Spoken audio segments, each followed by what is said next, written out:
back inside the studio. It's time for another edition of TinChattin. As you can see, that is Mike Maahs, radio play-by-play voice of the Fort Wayne TinCaps, not Elijah Collins. I am still Justin Prince.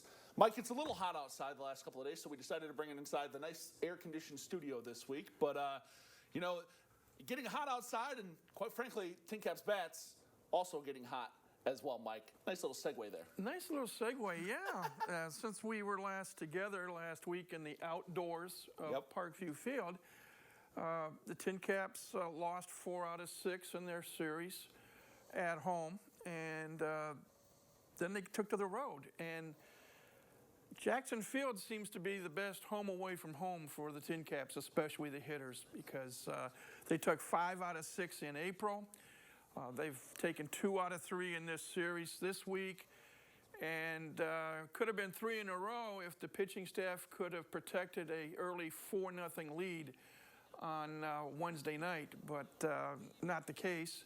Yeah. But the bats have come to life. Yeah, and really, we've seen a much different team here the last 3-4 weeks than we saw there throughout that we'll say awful month of April for the team, Mike, or May, excuse me.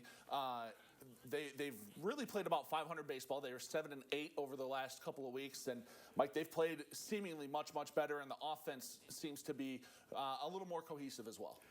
I attribute that personally to the fact that you now have Corey Rozier and Robert Hassel III back on the active roster and in the lineup and on the field. And when you get those two as the table setters, they get on base, this team plays a whole lot better than they have before. And Robert Hassel III, well, he leads the Midwest League in batting coming into play tonight with a .311 average. Yeah, and Mike, ever since he came back from the COVID list on Sunday, all he's done is hit. He's hitting .375 in those 4 games now. .375, 14 total bases, 3 doubles, a triple, a homer, and 3 RBI. Pretty good baseball. I think it's a rejuvenated Robert Hassel that we're seeing. It really is. And I also think, we've talked in times in the past about how success breeds success. Yeah. Mentioned earlier in April, the TinCaps went up to Lansing and took 5 out of 6 against the Lugnuts.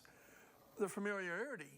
And they're having fun right now, winning 2 out of 3. And you've got the game tonight, and you got the game Saturday night, the game Sunday afternoon. And when you feel comfortable, and obviously the TinCap hitters are feeling comfortable at Jackson Field. When they feel comfortable, they're a little bit more relaxed. They're swinging the bats better, making better contact. I mean, last night the TinCaps had 13 hits in their 9-4 win. Even in their loss on Wednesday night, they had 12 hits. They had 6 hits in the 3-1 win on Tuesday night. So 33 hits in 3 games, that's 11 a game average. That's pretty good. And that's pretty good. Yeah, Matthew Acosta last night was 3 for 4, had a couple of big RBIs in that one. Another guy, Mike, that has really kind of come on as of late ever since his promotion has been Lucas Dunn. The average doesn't quite show it because he started out a little slow, but hitting .218 so far in his time with the TinCaps. 3 homers, 3 doubles, one of them coming last night, 10 RBIs. He's really played well here over the last couple of weeks as well. Lucas was Ben Showman's guest on the pregame show last night from Lansing, and he's feeling much more comfortable. He's admitted that. He looks like it. He loves the surroundings. Says, who doesn't love the surroundings at Parkview Field?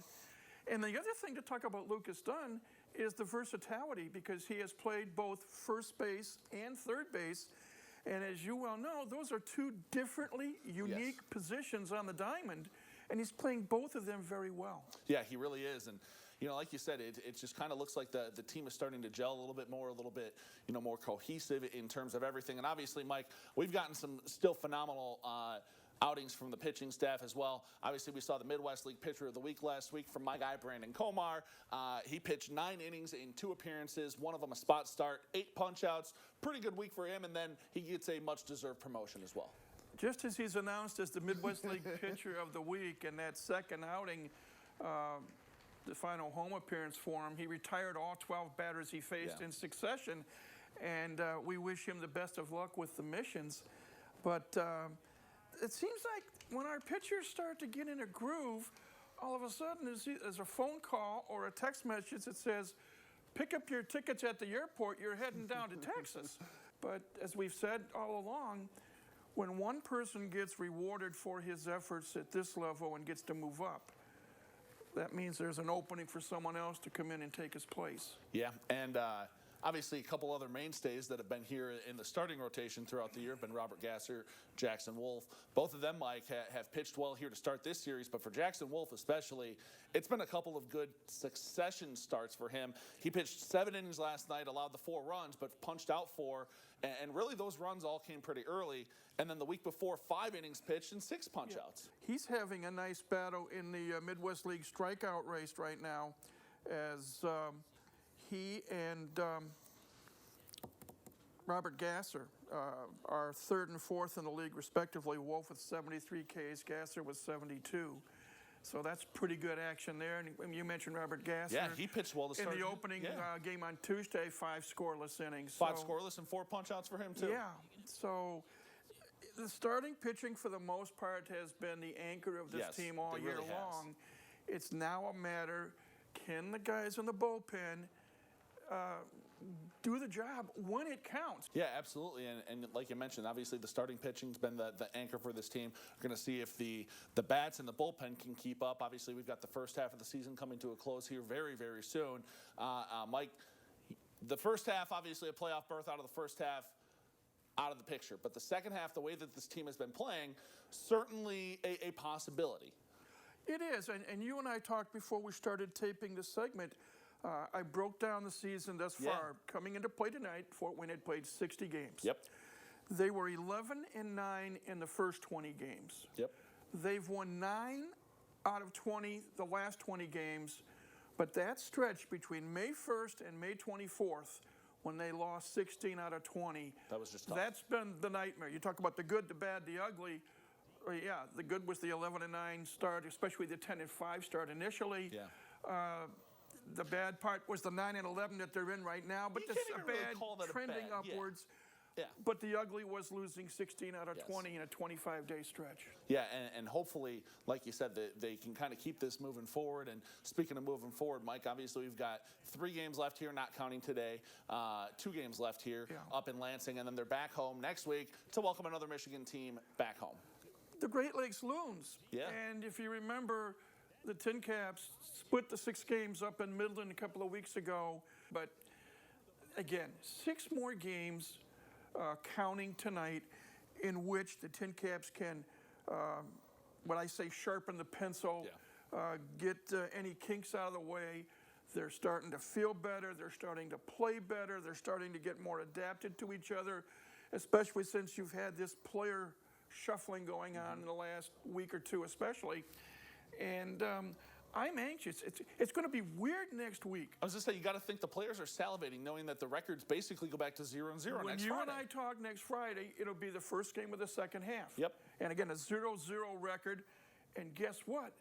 We'll get to talk about the tied for first place Fort Wayne TinCaps next Friday. And we can chuckle about it, but it is. Yeah. It's the fresh start. And I know Brian Esposito is looking forward to it. I know from the front office standpoint, Mike Nutter and his staff are looking forward to it. And there's just a general optimism when you get that fresh start. Yeah. Okay, we can make amends for what happened before. Let's go to it. And that happens a week from tonight. And before we obviously get to next week, Mike, 3 more again up in Lansing to finish this week before they welcome Great Lakes next week for 6 more. So until next Friday, though, he is Mike Maahs, radio voice of the Fort Wayne TinCaps. I am Justin Prince. We'll be right back after this.